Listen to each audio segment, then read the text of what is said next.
बोले ये व्यक्ति मुझसे मणि मांग रहा है। जामवंत जी ने कहा कि मणि तो बाद में मिलेगी, पहले हमसे युद्ध करो। भगवान कृष्ण ने जामवंत जी से युद्ध किया। युद्ध चलने लगा महाराज, 1 महीने तक युद्ध चला और जामवंत जी महाराज परास्त हो गए। तब जामवंत जी ने पूछा, महाराज आप हमारे प्रभु श्री राम ही हो सकते हैं। क्यों? जब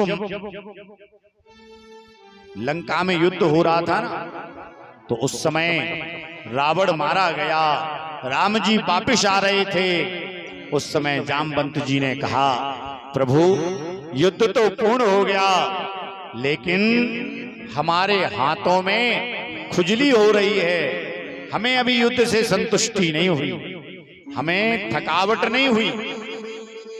तो राम जी ने कहा कि जामवंत जी, यहां तो हम स्वामी और आप सेवक हैं, यदि हम लोग लड़ेंगे ना तो कोई क्या कहेगा, इसलिए हम द्वापर में आपसे युद्ध करेंगे। तो आज भगवान ने जामवंत जी की इच्छा की पूर्ति की और युद्ध में जामवंत जी को परास्त किया। बोलिए वृंदावन बिहारी लाल की जय हो।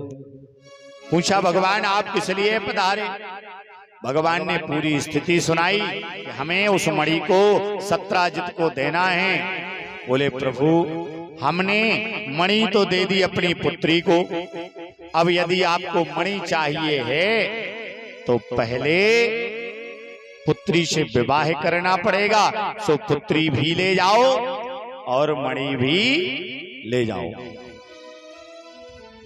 इस प्रकार से भगवान का दूसरा विवाह हुआ जाम्बवती जी के साथ। बोले जाम्बवती कृष्ण भगवान की जय हो।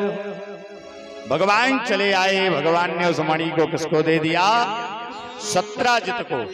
कि देखो हमने आपके भाई को नहीं मारा, इस प्रकार से आपका भाई का वध हुआ है। तो सत्राजित बड़े लज्जित हुए कि हे प्रभु हमें क्षमा करिए, जो हमने आपको झूठा दोष लगाया। और भगवान ने कहा ठीक है, हमने आपको क्षमा किया। बोले ऐसे नहीं, हम जब मांगेंगे मानेंगे कि आपने हमें क्षमा कर दिया जब आप हमारी कन्या सत्यभामा से विवाह करेंगे। अच्छा ठीक है महाराज।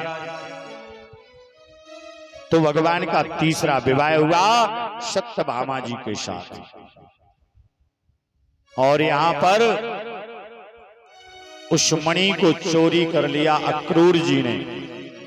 अक्रूर जी के पास से उस मणि को सुदनवा ने चोरी कर लिया। जब जानकारी हुई कि उस मणि को अक्रूर जी ने चोरी किया है तो अक्रूर जी को दंड मिला। क्या दंड मिला?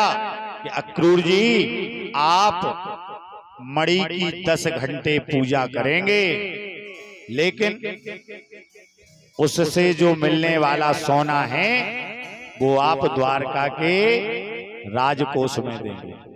अब अक्रूर जी पूजा करें और धन जावे राजकोष में।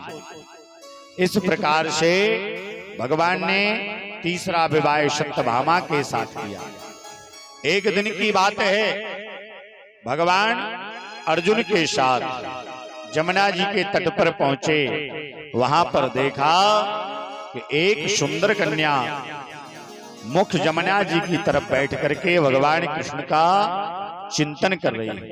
तो हम देव सवितुर दुहिता पति वेक्षते विष्णुं वरेण्यं वरदं तपः परममास्थिता।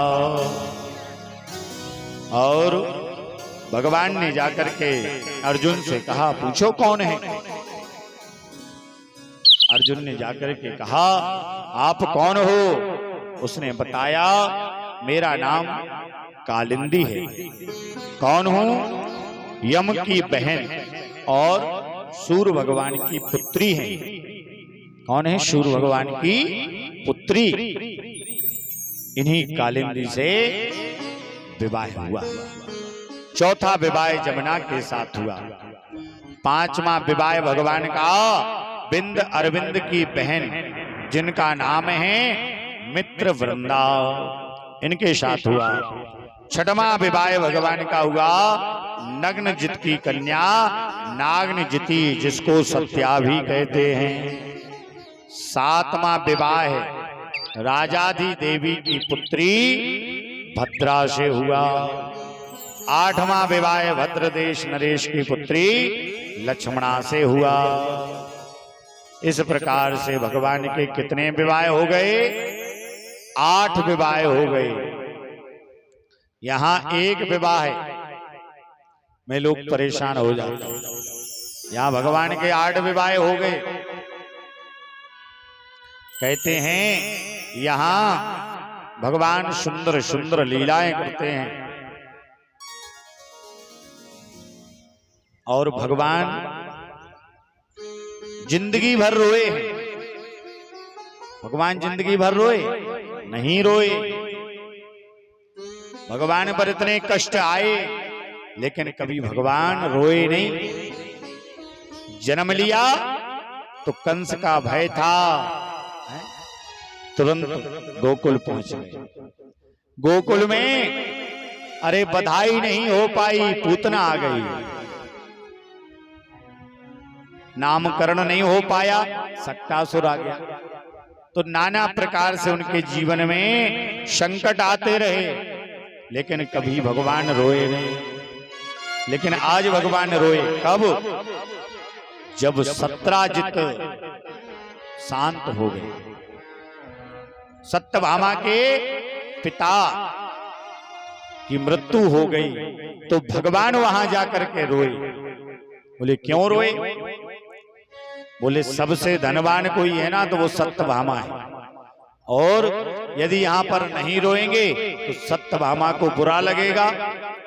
इसलिए भगवान सत्यभामा को प्रसन्न करने के लिए बहुत रोए ससुर जी की मृत्यु पर। एक दिन की बात है, कुबेर जी महाराज आए। बोले प्रभु, भौमासुर ने हमारी माता अदिति के कवच और कुंडल चोरी कर लिए। वरुण का कवच और माता अदिति के कुंडल। तो भगवान ने विचार किया ये दूर से सत्यभामा का भाई लगता है, यदि हम इसको मारेंगे तो हमारी पत्नी को बुरा लगेगा। इसलिए सत्यभामा को भगवान साथ में ले गए। और जब उसकी दशा देखी, भौमासुर का संकल्प था। क्या संकल्प था? कि जब 20,000 कन्याएं इकट्ठी हो जाएंगी कारागृह में, तब हम उनके साथ विवाह करेंगे। अभी कितनी कन्याएं हुई? 16,100 कन्याएं हुई। 16,100